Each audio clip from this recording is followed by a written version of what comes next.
Hello friends, welcome my YouTube channel Tiwari Laltej English classes. आज हम कक्षा 12 की जो कविता है दी स्नेयर, जो जेम्स स्टेफन्स के द्वारा लिखी गई है, उसका अध्ययन करेंगे। सबसे पहले हम कविता के बारे में आते हैं। James Stephens grew up in the slums of Dublin.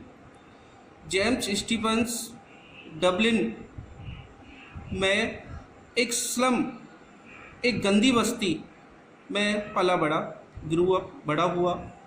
And work, और उन्होंने कार्य किया एज ए स्टेनोग्राफर के रूप में during the early years of his age, अपनी उम्र के प्रारंभिक वर्षों में।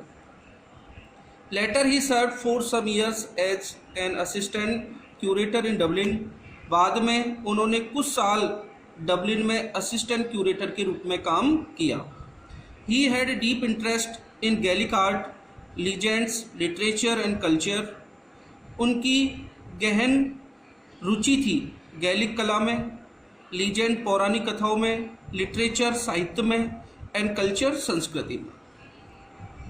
तो जेम्स स्टीफन्स डबलिन की गंदी बस्ती में पला बड़ा और उन्होंने अपने जीवन के प्रारंभिक सालों में स्टेनोग्राफर के रूप में काम किया।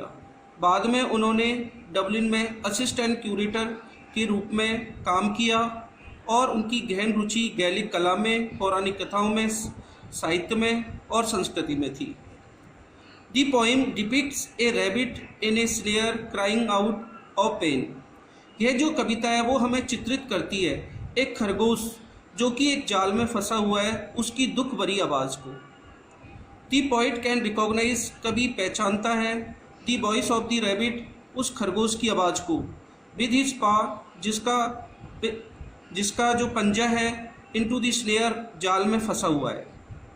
दी पॉइट डिपिक्ट्स, कवि चित्रित करता है, द सिचुएशन, उस स्थिति का, विद इफेक्टिव इमेजिंग, प्रभावात्मक कल्पना के साथ, और उसके प्रति सिंपैथिक एटीट्यूड रखकर, सहानुभूति रखकर। दी last line of every stanza, प्रत्येक स्टेंजा की जो अंतिम लाइन है, इज रिपीटेड, उसे रिपीट किया गया है at the beginning of the next one, अगले स्टेंजा की पहली लाइन बनाने के लिए। दी फर्स्ट 3 स्टेंजा, पहले जो 3 स्टेंजा हैं, आर रिटन, वो लिखे गए हैं इन आइम्बिक टेट्रामीटर में, विद इस स्ट्रेस के साथ, एट द एंड, अंत में। But this does not happen in the last stanza, लेकिन ऐसा अंतिम स्टेंजा में घटित नहीं होता है। अब हम कविता पर आते हैं। दी स्नेयर, स्नेयर का अर्थ होता है जाल। इस कविता में कवि हमें एक संदेश देता है कि हमें जानवरों के प्रति सहानुभूति रखनी चाहिए, हमें उन्हें जाल में नहीं फंसाना चाहिए। I hear a sudden cry of pain, there is a rabbit in a snare, now I hear the cry again, but I can not tell from where. इसकी यदि राइम स्कीम की बात करें तो पेन अगेन, स्नेयर वेयर, अर्थात A B. कवि कहता है I hear a sudden cry of pain, मैं अचानक एक दुख भरी आवाज़ को सुनता हूँ।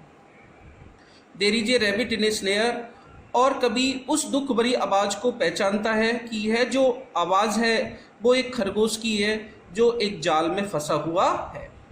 Now I here the cry again, कभी कहता है कि मैं दोबारा से फिर इस आवाज़ को सुनता हूँ और मैं विचलित हो जाता हूँ और मैं उस खरगोश की मदद करना चाहता हूँ, लेकिन मैं ये बता नहीं पाता हूँ।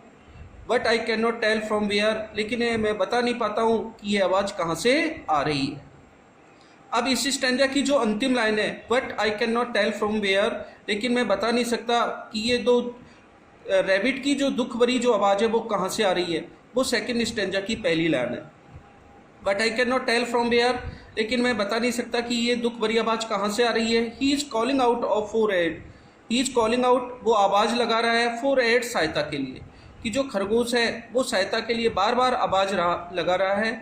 Crying on the frightened air, और उसकी बार बार जो दुख भरी आवाज़ है, उसका जो रोना है, उसने वातावरण को भयभीत कर दिया है। मेकिंग एवरीथिंग अफ्रेड, और वातावरण में जितने भी रहने वाले हैं उन सभी को भी भयभीत कर दिया है। तो कवि कह रहा है कि मैं उस जगह के बारे में बता नहीं सकता कि किस जगह से जो खरगोश है वो चिल्ला रहा है, वह सहायता के लिए चिल्ला रहा है, और बार बार उसकी सहायता से के लिए चिल्लाने की आवाज़ ने वातावरण को भयभीत कर दिया है और प्रत्येक को भी भयभीत कर दिया है। अब जो सेकंड स्टैंजा की जो अंतिम लाइन है, मेकिंग एवरीथिंग अफ्रेड, उसको थर्ड स्टैंजा की पहली लाइन बना दिया गया है।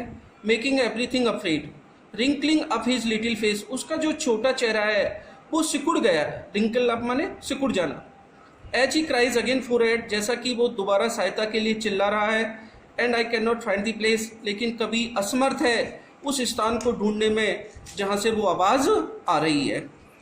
तो ये अंतिम जो लाइनें हैं वो अंतिम स्टैंजा की पहली लाइन बन चुकी है कि and I can not find the place, मैं उस स्थान को नहीं ढूंढ सकता, उस स्थान को ढूंढने में असमर्थ हूँ जहाँ से ये आवाज़ आ रही है। Where is pine is snare, जहाँ पर उसका जो पंजा है वो जाल में फंसा हुआ है।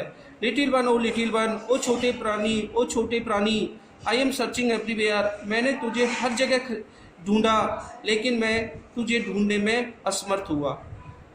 तो इस कविता में कवि जो है वो एक मैसेज दे रहा है कि हमें जानवरों के प्रति सहानुभूति रखनी चाहिए, हमें उन्हें टॉर्चर नहीं करना चाहिए, हमें उन्हें जाल में फंसाना नहीं चाहिए। Thank you.